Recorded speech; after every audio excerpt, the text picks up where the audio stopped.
Well, here's the thing, it's $763, and when the temperature is 100 plus outside, you can actually do yourself up there. Because the water never made it past 68. That's a cold water. Yeah. I don't know what it was like in San Diego. They're morning on the 20th, I'm in the pool, after it's all the information, and the pool is too long, issues. They get open, and come prior to that. Yeah. ¿Está listo? Yeah, I'll probably wait till Jim gets back.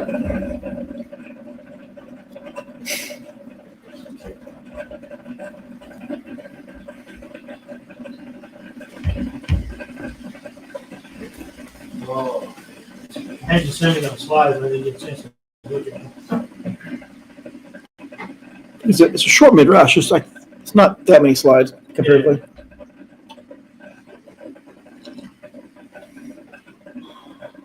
Hey, the Chargers, did they beat the Chiefs that game?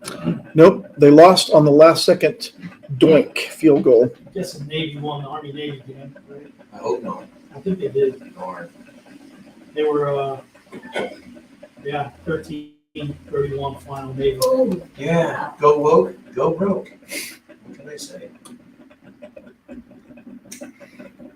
At halftime, it was like 14-7. Has the Army ever done real well? Yeah. Occasionally. At least they beat Notre Dame, right? I'm just not an Ohio fan. Can't stand Ohio. I'm sorry. Nothing wrong with Cornhuskers, though. They want it for me, not off it, that's all I'm not going off. There you go. At least they're real. Now, I was hoping Chargers would have beaten them. I mean, the game went so back and forth. Yeah. I was like, for sure they're going to win this. Nope. the history of the Army-Navy game. The Navy has won 63 times, the Army has won 55 times, and 7 times it was a toss-up. One of these days, you can beat Navy for good. It's no longer. Of course, what they do is they put on the Marines and when they play the Army, that's what happens.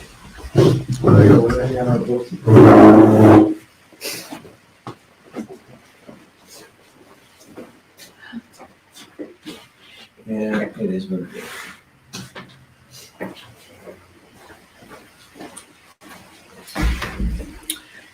Yeah, one of these, this is the annual Torah portion reading.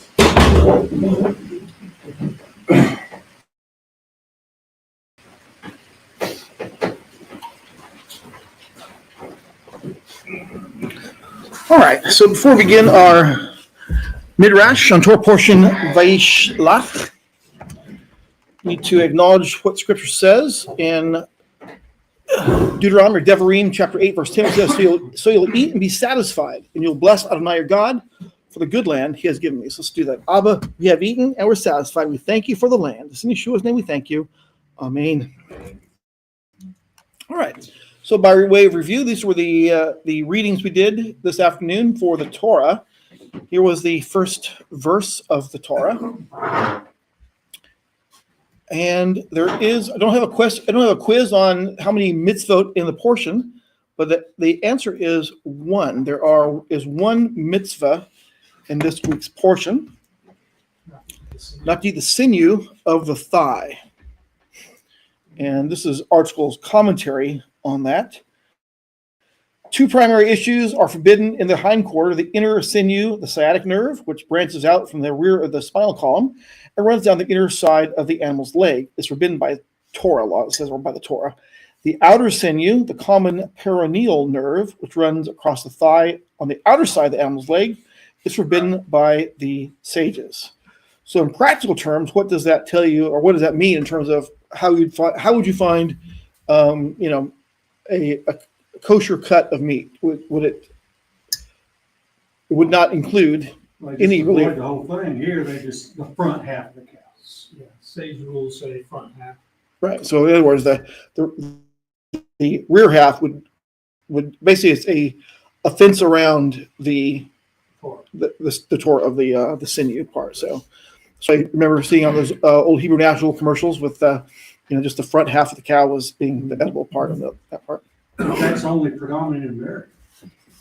What do you mean? Other places in the world Oh, no. do use other parts of the cow. So they only get half a steak. I know Jews in Poland don't. I don't know about other places, but yeah, you're probably right. Well, I've heard 3 scholars, when I was listening to their study today, say that most of the other world do use the back. Now, they may not use the part they're talking about, but they do use the back. Sure. They go through the trouble of, Separating out the nerve. Yeah, separating the clean from, yeah, that's yeah.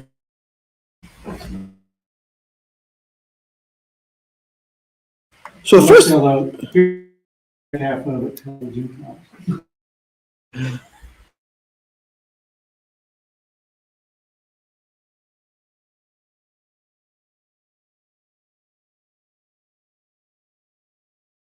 controversy is in the first verse here, where it says, "Then Yaakov sent." But our scroll says angels, right? Our scroll translates Malakim here as and says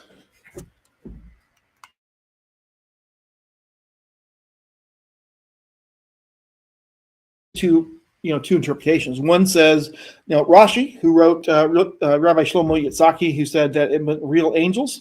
He sent them in order to terrify and impress Esau. And then it says, according to another view in the Midrash and the commentators, Jacob's emissaries were human. The Malakim can be rendered, the word Malakim, of course, can be rendered as either angels or human messengers. Yeah. In this case, though, if you look at the passage, what was the result of sending those emissaries of whatever variety they were? Did it have the effect, as Rashi said, to impress and terrify Esau? No. It appears not. From either verse 7 or 6 says, messengers returned to Yaakov saying, "We went to your brother Esau, and he is coming to meet you. With him are 400 men." So it might have impressed him, saying, "We've got to send maybe only 200 at the time. Had to get two more hundred. I don't know." But it doesn't seem like he was terrified of approaching. Right. So it seems like based on that, it was more likely to be human emissaries rather than how Art Scroll and Rashi translate that. But again, it is the same word, so it could be either one depending on the context. I think the context is in favor of human emissaries here, but again, it's the same word. Is the root word malach? Yes. Yeah, plural malakim. Okay, so what happens next? What are the courses of action that Jacob comes up with? Bifurcate your people. Yep. So to separate them out, to divide them. He also prays. And finally, he designates a bunch of presents. Just to maybe soften his. Yeah. Softening. Might should have done COA2 first. I agree 100%. I think that when we look at the course of action, none of them are bad courses of action, but I think priority-wise, you're right, JD. It should be the first thing that should be considered is praying about it. And then ultimately, there might be a fourth course of action here in the sense of dividing. He continues to divide because his further division sets up him being alone. You look at chapter 32, either 20 or 21, and you are to add, and there he's talking to go back a minute, he's talking to his wives and kids and says, Yaakov is just behind us. yeah, behind us is your servant Yaakov, who said, I will appease him first with the present that goes ahead of me. Then after that, I will see him myself. Maybe he will be friendly toward me. So the present, in other words, everything that he's going to give, crossed ahead of him, and himself stayed that night in the camp. He got up that night and took his two wives, his 2 servant girls, and his 11 children, and forded the Yabok. He took them and sent them across the stream, then sent his possessions across, and Yaakov was left alone. Yeah. Even without a security detail. Maybe he wanted it that way because if Esau was gonna take his life, maybe he didn't want his family to see it. Or maybe he gets all them first before he gets me. He'll hear the wives screaming before. No, that wouldn't be right. That would not be right. Yeah. But that sets up the encounter with the encounter. We'll talk about that in just a second. Yeah. So anyway, Art Scroll argues a contradictory course of action. It says Jacob could dedicate himself with conviction to contradictory course of action is testimony to his self-discipline. He could cast his lot with God and yet not fail to make the necessary human responses to a crisis. He could recognize an element of justice in Esau's hurt at losing the blessings, yet prepare for an attack if there are no defense but his own strong arms.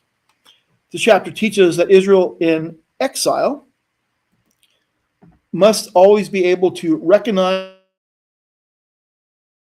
and act upon the varying and sometimes contradictory elements in any situation. So it kind of reminds me, or maybe I could say it the other way around, Jacob's actions kind of remind me of a phrase or a term that is attributed to Martin Luther. Not really a big fan of Martin Luther, but he said things here that align with Jacob's course of action. He said to pray as if everything depends on God, but act as if everything depends on you, which is kind of what Jacob did. He did pray, but he also set it up that way, so that there would be a defense if Esau came and tried to fulfill the last thing he said to him was, "I'll kill you," basically. So anyway, that brings us to Jacob wrestled, and this is a quote. This is the scripture here is out of the New American Standard. So Jacob was left alone, and a man wrestled him until daybreak. When he saw that he had not prevailed against him, he touched the socket of his thigh.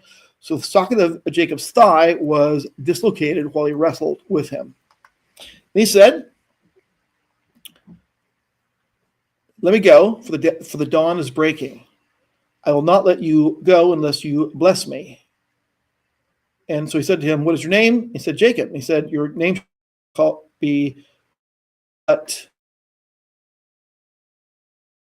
Elohim, and with men, and have." Then Jacob, "My name." And he blessed Peniel, for he said, "I've seen God, seen Elohim face to face, yet my life has been preserved." So before we answer the question at the bottom of the screen, whom did Jacob wrestle, man, angel, or Elohim? Let's go back a second and look at this statement.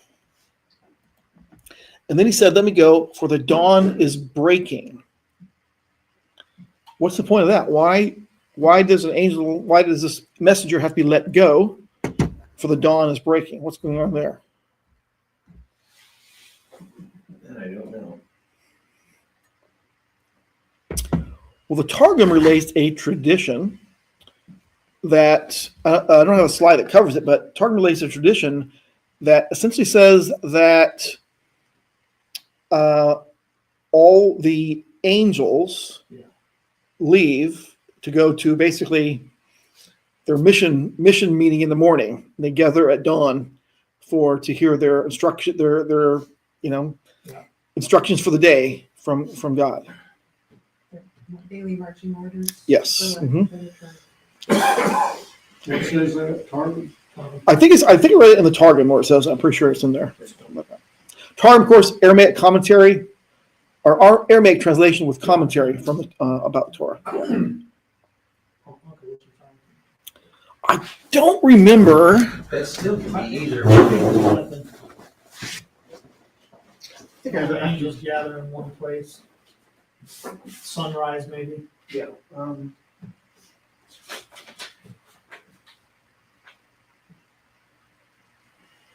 The sun is rising somewhere all over the earth all the time. But it doesn't start from the starts of Israel. Israel is the birthplace. And what I'm saying is there's always sunrise going on somewhere on the earth. That's true. That's what they used to say, that the sun never set in the British Empire. True. But Israel's the international dateline for God, so that's where it starts. The Targum says this My is Michael. You read that out? Yeah. It says, the Targum reads this way. Michael answered and said, Lord of the world, this is the lot. On my account of these things, Michael remained from God. Michael remained from God at the torrent until the column of the morning was ascending. He saw they had not power to hurt him. He touched the hollow of his thigh. The hollow of Jacob's thigh was distorted in his contending with him. And he said, let me go, for calm of the morning ascendeth, and the hour cometh when the angels on high offer praise to the Lord of the world. And I am one of the angels of praise, but from the day that the world was created, my time to praise both had not come until now. Yeah. So that's from Yeah. Targum. And that's written where? Targum, No, I mean, where'd he get it from? Targum John. Where'd he get it from? Jonathan? Yeah, That's just It wasn't Well, yeah. around. mystical dream or something? Well, what the Targum is a translation with commentary on what is the prevailing understanding of what the text means. So, yeah. And there are different versions, different Targum, of course. Targum Jonathan is not the traditional, what's the right word? Onkelos is the Targum for the Torah, and Jonathan is typically understood to be the Targum for the prophets, or the official Targum of. So, Just extra biblical writing. yeah, it's, yeah, complimenting. There are lots of interesting things, about in the Targum. For example, Genesis 49, we'll get to that, about the interpretation of Shiloh, or Shiloh, as Mashiach. Thus we see that in the Targum first. Yeah.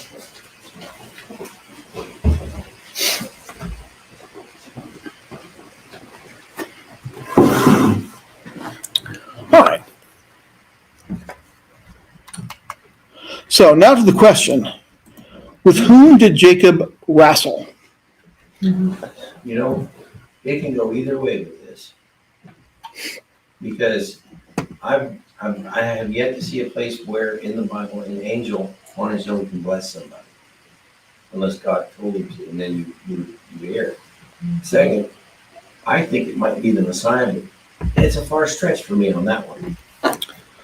Well, one interesting thing we do see is that name change is confirmed, right? Yes. You first see it from the angel or the man who wrestled with Jacob. And then what does it say? Then it's confirmed in, is it a dream he has, or is it, I don't know who used the word dream.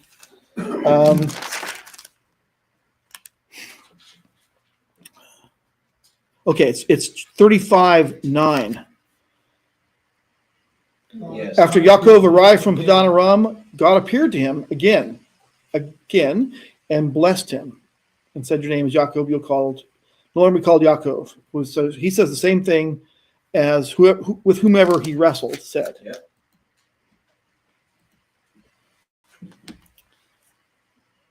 CC answers an angelic messenger. So there's an interesting passage in Hosea chapter 12, right? It reads, Ephraim surrounds me with lies, and the house of Israel with deceit. Yehuda or Judah still rules with God and is faithful with holy ones. Ephraim is chasing the wind, pursuing the wind from the east. All day he piles up lies and desolation. They make a covenant with Asher while sending olive oil to Egypt. So Ephraim is trying to make friends with the Assyrians as well as the Egyptians. Adonai also has a grievance against Yehuda. He will punish Yaakov according to his ways and pay. In the womb, he took the heel by the strength. Yes, he fought with an angel and won. He wept and found him, and there he was.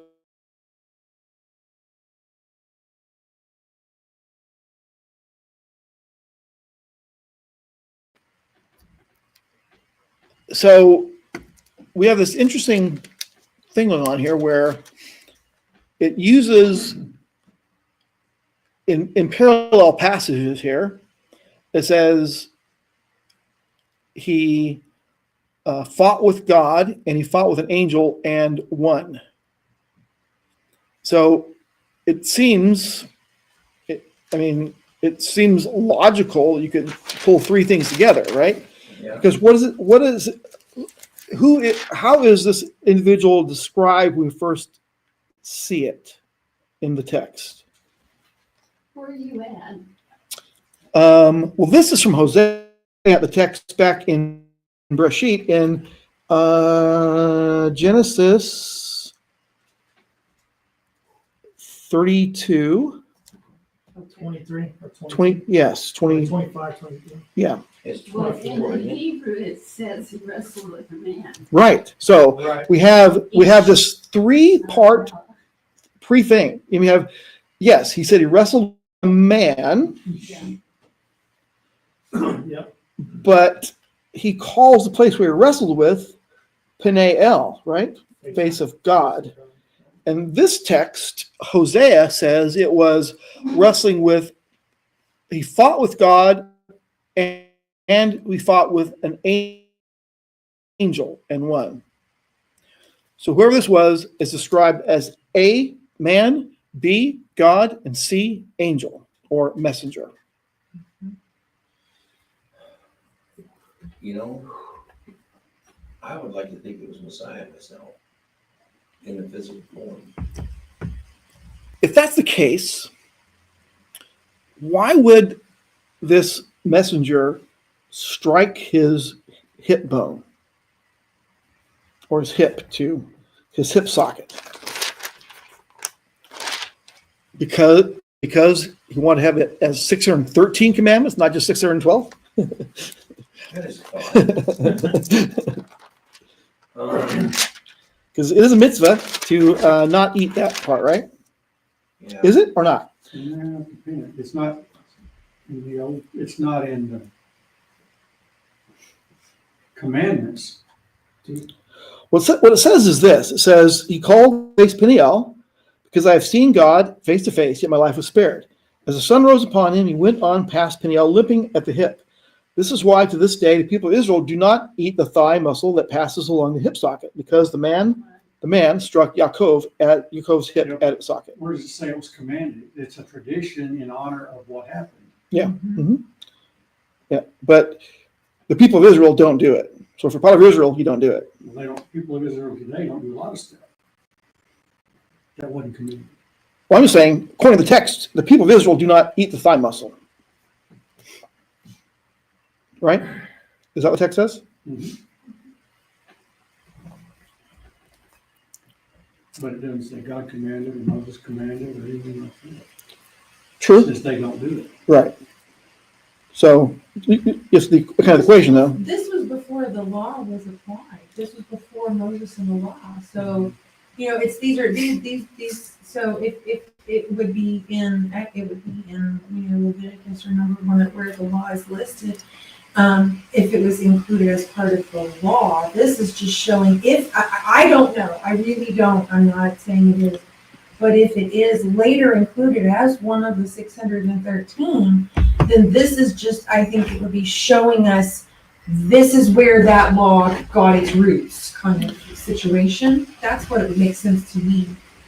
Well, I don't know that it's confirmed in the Torah elsewhere as part of. I mean, Moses wrote this part, but this happened, of course, prior to Moses. So he must have received the information, directly from God Himself, or whoever got it. And when you see this in the list of the 613, this is the address you get it. Right. Right. That's what I was that's what I was getting to. There's an online answer from username Iron Clay on YouTube that says that the answer to the question is the angel of the Lord, Yeshua, the Son of God, Yud-He, Vav-He.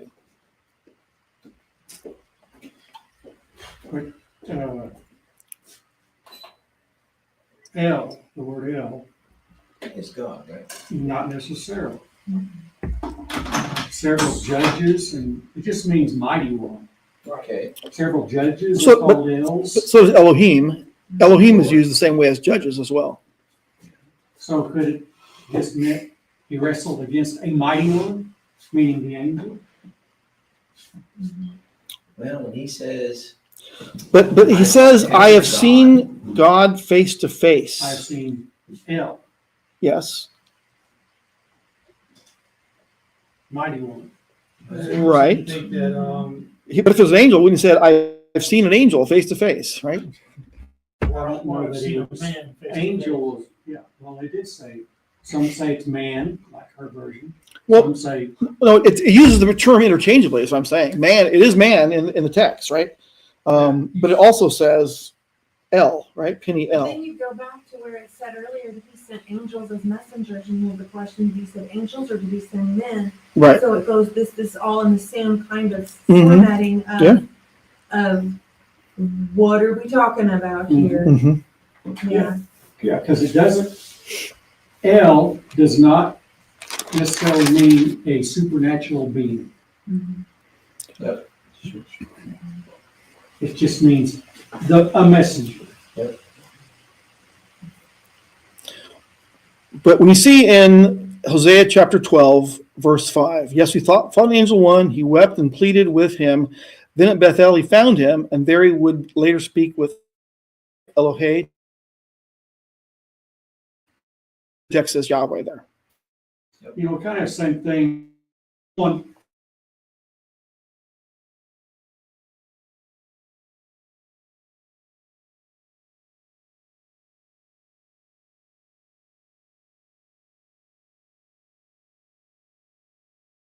a supernatural being. It's me.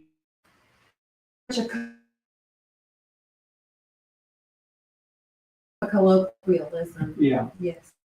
Well, not only that, it can be that God uses that person. Well, it can be, yeah. For, He can use he can use natural, he can use supernatural, he can use whatever. I feel a lot When he of can show up that himself. I meet that help me are angels. But when it says, what it says in Hebrew on this particular thing is a man. It doesn't say an angel or whatever Yeah. for this particular, You know, So it doesn't say El? no. Well, Where check I'm verse 29 though. Where it says man. Right. It's ish in Right. Hebrew. Right. And then read verse 29. Then the man said, from now on, you'll no longer be called Yaakov, but Israel. You have shown your strength to both God and men and have prevailed.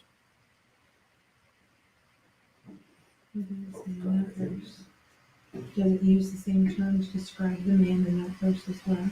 Man is in that text.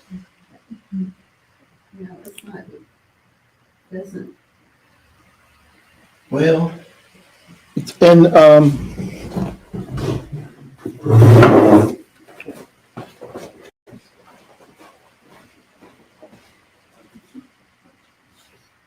let's see what the art scroll has. no, it's the hand angel in here. You can see if the word El is also present in that sentence. Which one is used there? But even if it is the word El, that could just mean a mighty one. Could be a human that's a mighty one. Called judges. I don't know where you're getting L at. It's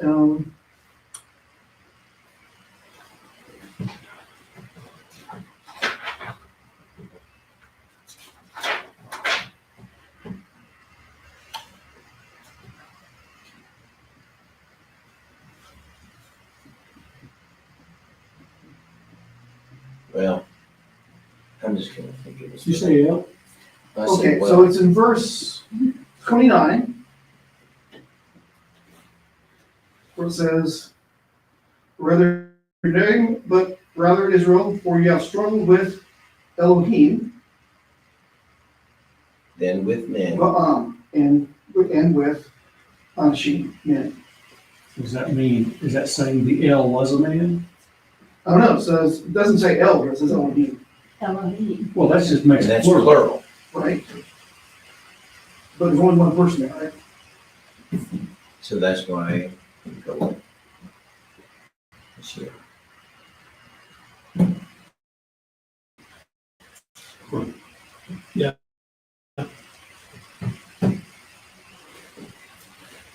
That's what being placed in that.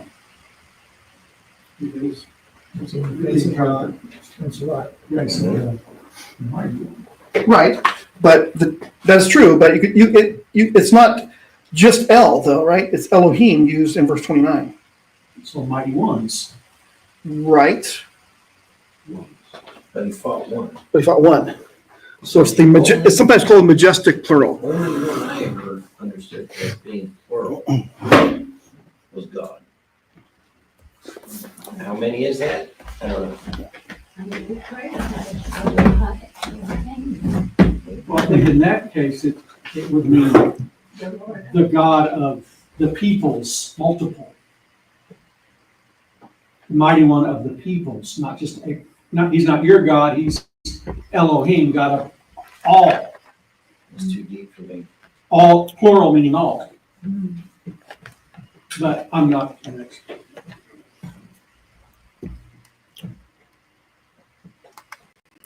Let's move on to no longer be called Jacob. He said, your name shall no longer be Jacob, but Israel, for you have striven with God, or Elohim, and with men, and have prevailed. Either 28 or 29, depending on your translation, when we just read. Since Israel is called Jacob in Scripture after this event, what is the meaning of this statement? So if it was a man, what gave him the authority to do that? Change Jacob's name. He probably got his orders early. So Well- that, to me, that would lead to, it was more than a man. I think it'd be because this whoever wrestled with him first said this, and then it was later repeated. And when it says that when Yah appeared to him in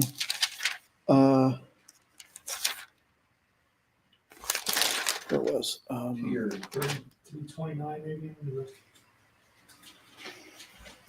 35. 35. It's like 35, 9 through 15. Yes. Because further he said to him, I am El Shaddai, be fruitful and multiply. Your comment or question up there, I was always told that when God referred to Israel, he was referring to the nation. When he referred to Jacob, it was specifically to Jacob himself. I don't know. I've heard that, well, an answer is that when Israel is acting appropriately, they're Israel, and when inappropriately, they're Jacob. I don't know that necessarily flies to actually do a deep dive on that, because Yaakov, as you know, can be translated in two different ways, right? Hand on heel, which is what the text here talks about it, or supplanter. Mhm. Yeah, so.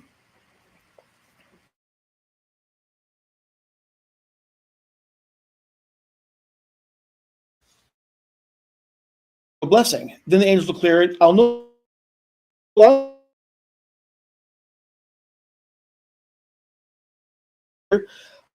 because you obtained the blessings deceitfully, as Esau had charged in Genesis 27:36.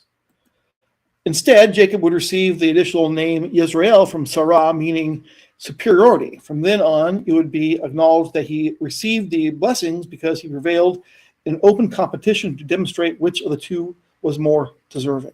So the second time that the angel came to him was the blessing that he asked for the first time. He received it the second time. That's when he changed his name. Well, maybe, I but mean, it doesn't say what blessing he received First time, I mean, from which blessing? when he asked, when the angel blessed him. Yeah, you're right. It doesn't say, Say what that it blessing just said was. he met him there and he blessed him. Yeah. But he asked for it. This time seems to describe in a little more detail what that blessing would be. Well, it comes after the name change. The angel, whoever's wrestling, says, he answered, "Why are you asking me about my name?" and blessed him there. And then it appears in chapter 35:9. Yaakov arrived from Padan Aram. God appeared to him again and blessed him. God said to him, "Your name is Yaakov, but you will be called Yaakov no longer. Your name will be Israel." So Israel means prevailing? Yes. Mm-hmm. And then also Prevails with L. appeared to him again. Mm-hmm. When was the first time? Was that That's was before that? he went to see his uncle. Well, I would say it's not this other place here with the wrestling with the angel. It was the ladder, the heavenly Yes. ladder.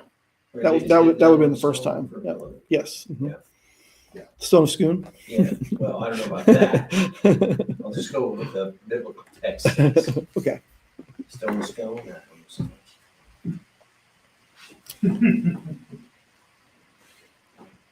Okay, so in a Torah scroll or in your art scroll, in chapter 33, verse 4, is another frustrating text. In that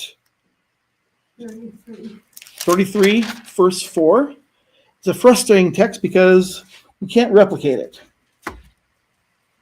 You can't what? You can't replicate it, meaning there are dots over every letter of the word Vayishlach.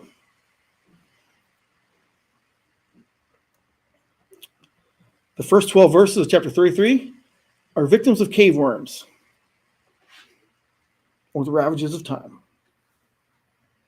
Cave worms. No Qumran. Yeah, there's no Oh, okay. Qumran backup on it. Yeah, the oldest text of this is missing. What about the Septuagint? Nothing there either. Well, I don't think that the Greek translation carried over any The textual things, whether it was there or not, we don't know. Yeah. What, anything out of the Essenes?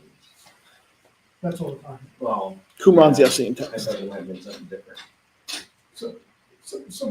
But what you can do here is you can recognize that even if there wasn't anything before that, there are about 10 times in the Torah, different verses, dots over each letter.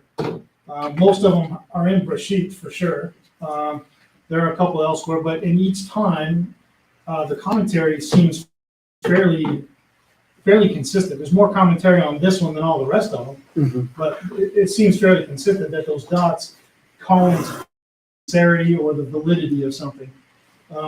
Two that come to my mind, forgive me if I get this wrong, but I'm going to say Midbar, maybe chapter 3.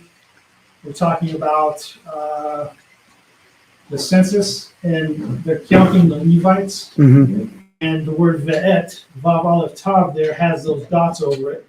And there's some textual criticism there that says, we're saying this is the number of the Levites, but you may want to look into it a little bit closer. It might not be exactly what we're saying. Another time is also in the Midbar, maybe chapter 9. We're talking about, I'm trying to remember, I studied this out a long time ago. Oh, we're talking about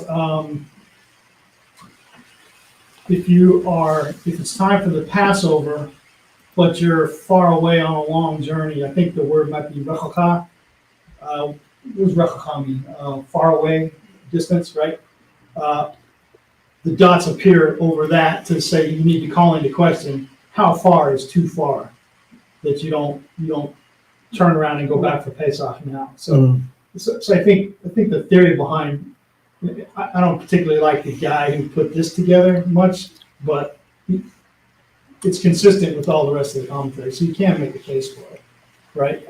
So as usual, there are at least two views of what this translates to or means. The first one is it talks about well, as Jacob meaning, call attention to hidden allusions. The sages disagree regarding the significance of the dots in this verse. Some hold that Esau's kisses were insincere.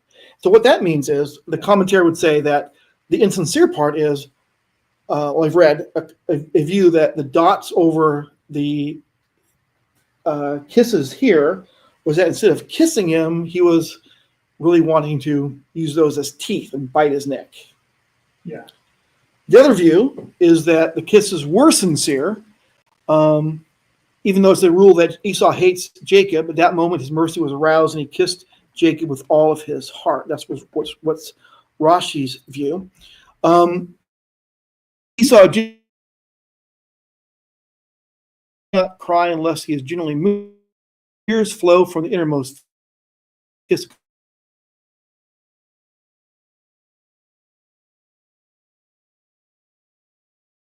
Word in favor of humane feelings.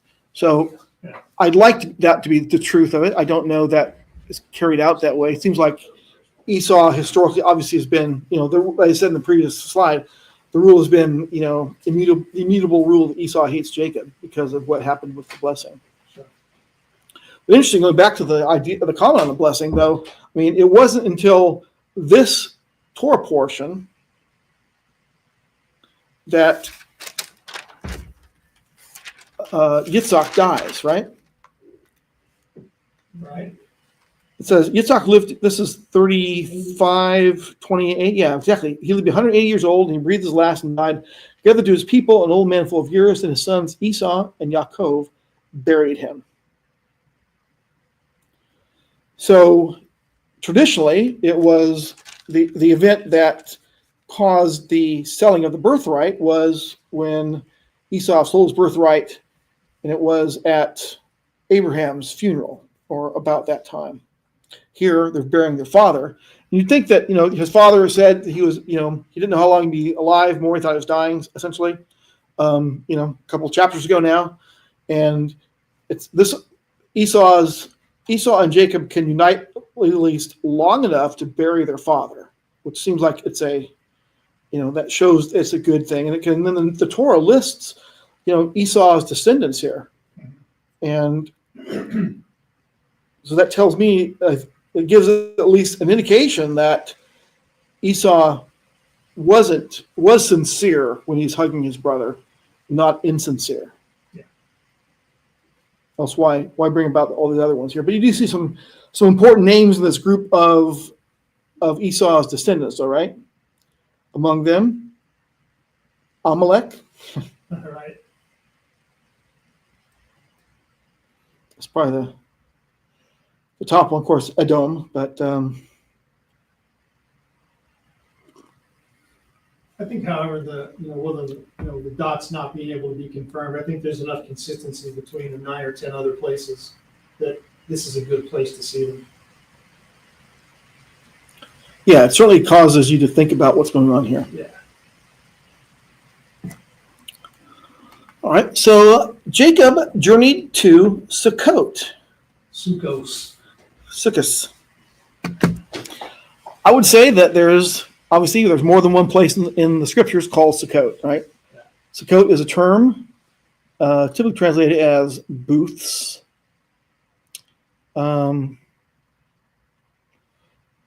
It's an important place historically, or at least indicative as to importance of a place name, because Sukkot will be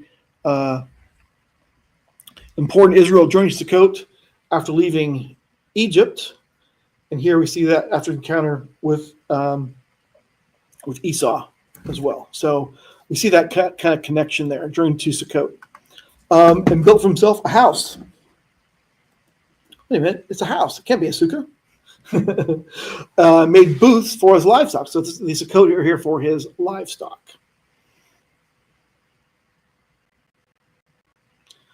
Israel, his namesake, would also journey to Sukkot after leaving Egypt as the first stop in the wilderness.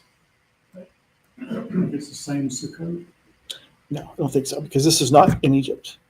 Or near Egypt. yeah, because they were still in Egypt when they went to Sukkot the first time. Let's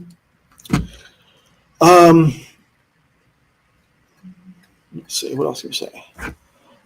Here's Art Scroll's view of it. Art Scroll says, it seems strange that Jacob named the place for the animal shelters rather than for the houses he built for the people.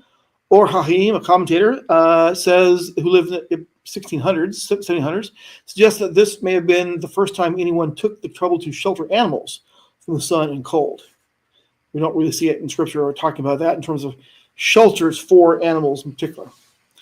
So his view is the place was named for the precedent-setting act. So, Jacob, founder of the SPCA.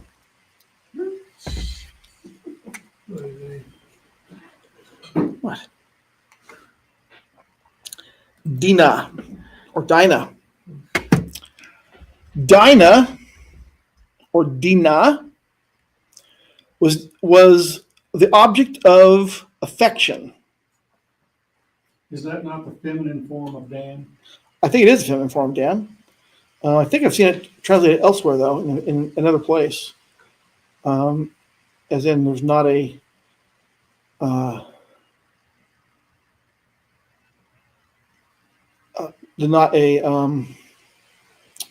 another way, or there may be another way to translate that. Because that I've understood it to be the feminine form of Dan, judge. Well, so we have an interesting thing going on here. The daughter goes out to visit Dinah goes out to visit the daughters of the land. I think that was a mistake. She need to go see the native girls. Turns out that on the way, she was raped. Anah, the term used for force, humiliation, violation. She was raped.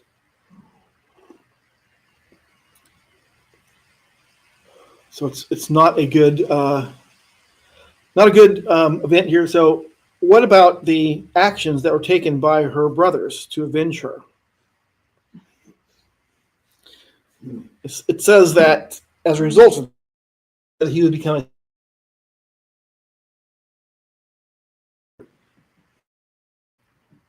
They're higher.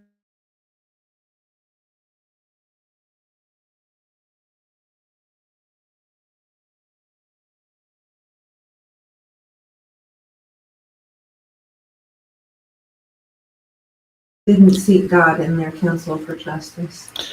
If it was 1944, a war crime, probably, right? I'm sure.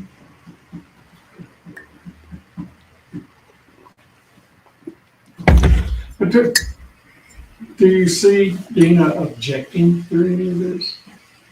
It doesn't say one way or the other. And she would live with him a while? Yeah, but it seems like it was he had perhaps kept her, and then pending the deal for marriage. Yeah, it doesn't say voluntarily or not. Mm-mm. It says laid with her by force.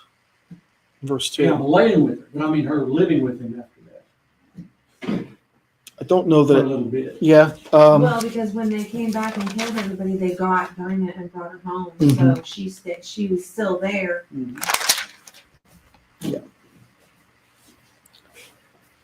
Whether by force or by will. Mm-hmm.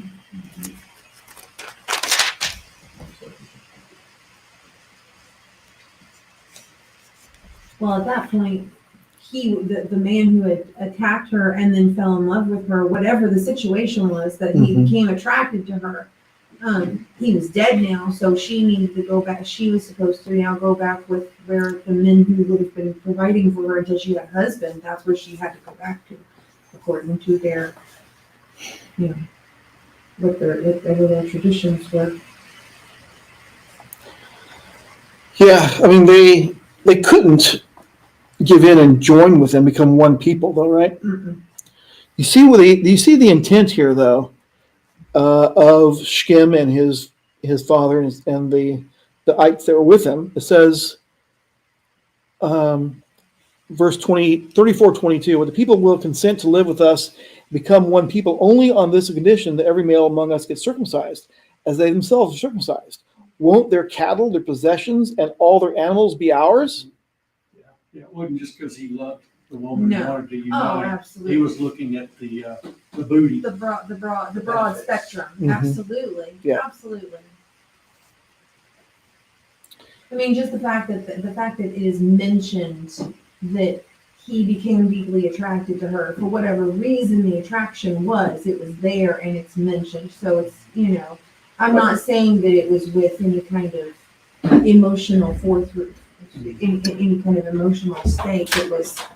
It was political, it was hormonal, there was 100 reasons for that attraction. And it doesn't even have to be, Yeah. without its depth. So who actually said that? Hey, all of their stuff will be ours. Who said that? Shem, the son. Shechem. The son or his dad? Hamor and Shem, his son, came to the entrance of the tent of meeting and spoke with its leading men. So it's quoting, it's both of them, that's what it says. Hamor and Shem, his son. That you came to speak with. These people were, it doesn't say specifically who says that they wrote words, it says they came to speak with the leading men. These people are peaceful toward us, therefore let them live in the land, do business with it, as you see. Land is large enough for them. Let us take their daughters as wives for ourselves, and we'll give them our daughters. So it doesn't specify. What I was kind of thinking, the son was in love with her. Yeah. So maybe it was his dad that said that. Yeah. It doesn't give both. I mean, it says both, so either, Distinguish. yeah, it doesn't. So you could certainly argue that it was the dad speaking on behalf of the son, because it's the son that benefits with the girl. And so he gets the consent of all the guys to it. Well, how else is he going to get consent from all of his people? Looking Unless they got something to gain by it. something gained by it. True. And you can look at this in the sense that this meeting essentially validated Shem's rape of Dinah. Yeah. Saying, it is good to go.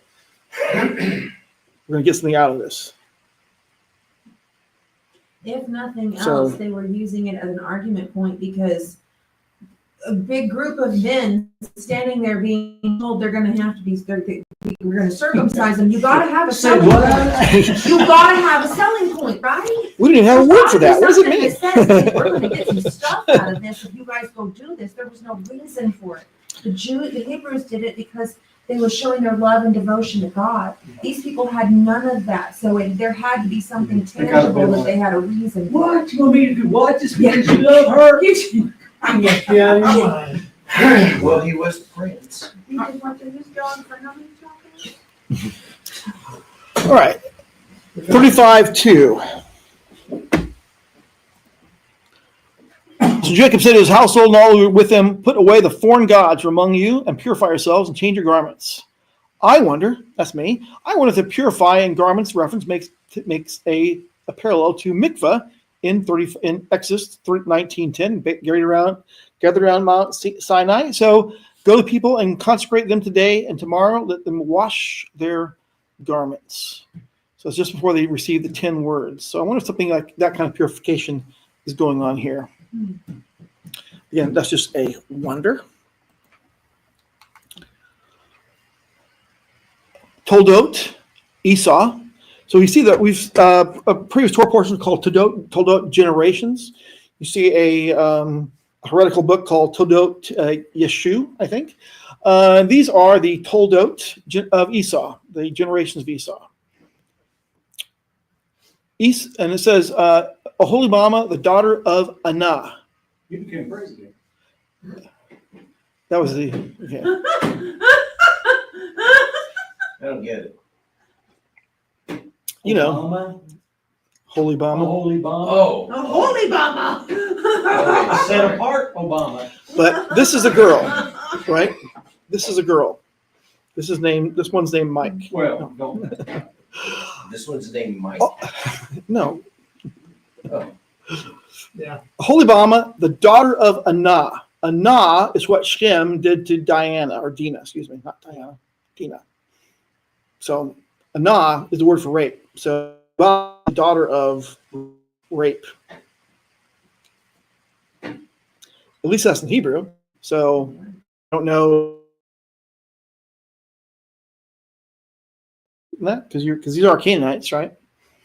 Take wives from the Canaanites, daughters of Canaan. So anyway, that is my last slide, except for Dixie saying, "Do you have any questions?"